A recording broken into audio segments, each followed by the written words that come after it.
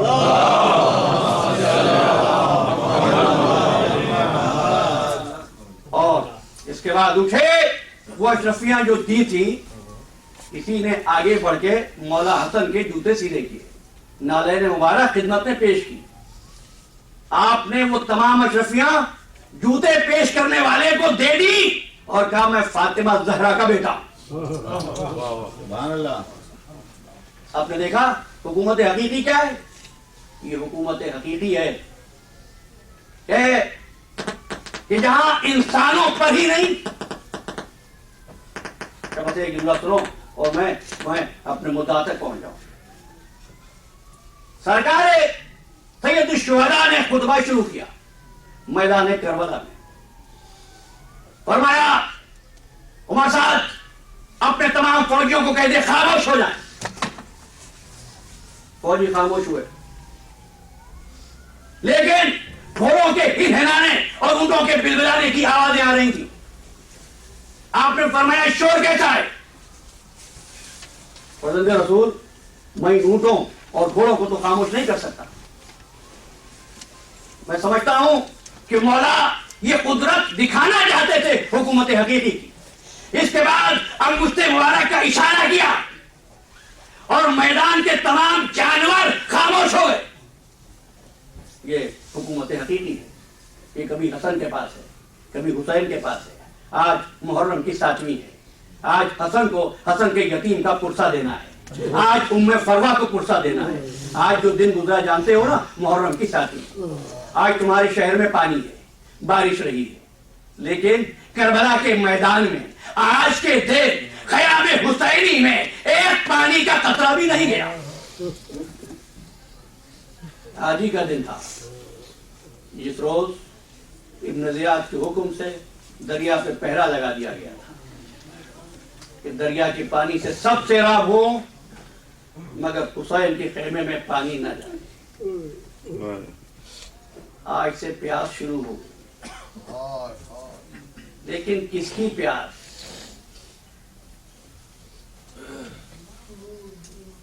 کس کی پیاس؟ پانی تو اس دن سے خیموں میں نہیں جا رہا تھا جس دن حسین کے خیمے فرات سے ہٹائے گئے تھے. تو تھوڑا سا ذخیرہ آب تھا, گرمی کا موسم تھا, چھوٹے چھوٹے بچوں کا ساتھ تھا. تو کیا کرتے ہیں بڑے, جب پانی کم ہو, بچے پیاسے ہوں تو خود نہیں پیتے, بچوں کو پلا دیتے ہیں. تو زیادہ سے زیادہ یہ بات کہی جا سکتی ہے کہ سکینہ 7ویں سے پیاسی تھی, بچے پیاسے تھے, مگر زینب کب سے پیاسی تھی, حسین کب سے پیاسے تھے, عباس کب سے پیاسے تھے, ہمیں نہیں معلوم, روایت پتہ نہیں دیتی. ہاں, عاشور کی رات تھی. بس چند جملے آپ تک پہنچا دوں اور پرسہ دے دوں. مصیبت وہ ہے کہ بیان کر دی جائے تو کلیجے پھٹ جائیں. حسین مصلی عبادت پر تھے. یک محسوس ہوا کوئی قریب آ کر بیٹھ گیا ہے. ایک مرتبہ دیکھا, کون ہے؟ قاسم. قاسم سے مخاطب ہوئے, بیٹا قاسم, میں نے کہا تھا اماں کے ساتھ رہو. چچا جان, میری اماں مجھ کو میرے دادا کے واقعات سنا رہی تھی کہ میرے دل میں خیال آیا اور میں نے سوچا اپنے چچا سے جا کر پوچھ لوں. چچا جان, کل محضر شہداء میں, فہرست شہداء میں میرا نام بھی ہے, بتاؤ پیارے بھتیجے کو چچا کیسے بتائے اور کیا بتائے.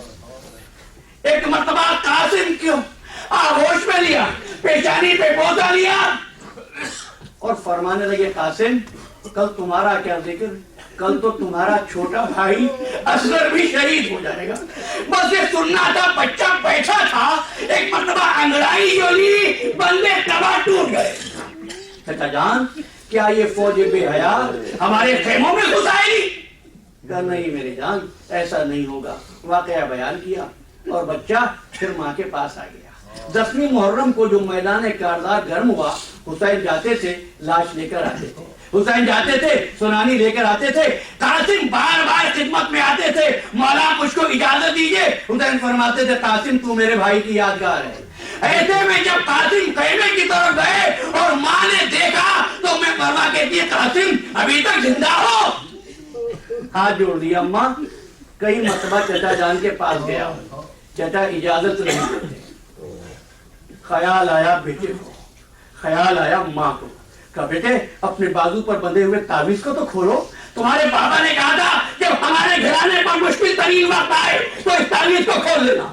تعویذ کھولا گیا اور لکھا تھا, بھائی حسین میں تو کربلا میں نہیں ہوں گا, جب قربانی کا وقت آئے تو میری طرف سے میری نیابت میں قاسم کی قربانی کو قبول کر لینا.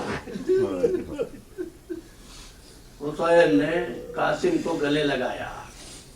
جب اس تحریر کو دیکھا ہے نا, قاسم لے کر آئے ہیں, بھائی کی تحریر دیکھی, حسین بے چین ہو گئے, رونا شروع کیا, آواز دی ہوگی بھیا حسن, حسین کربلا کے جنگل میں اکیلا رہ گیا. قاسم کو گلے لگایا. روایت کے الفاظ ہیں, اتنا روئے کہ چچا بھتیجے روتے روتے غش کر گئے. اس کے بعد فرمانے لگے, قاسم مجھ کو بھی ایک وصیت ہے.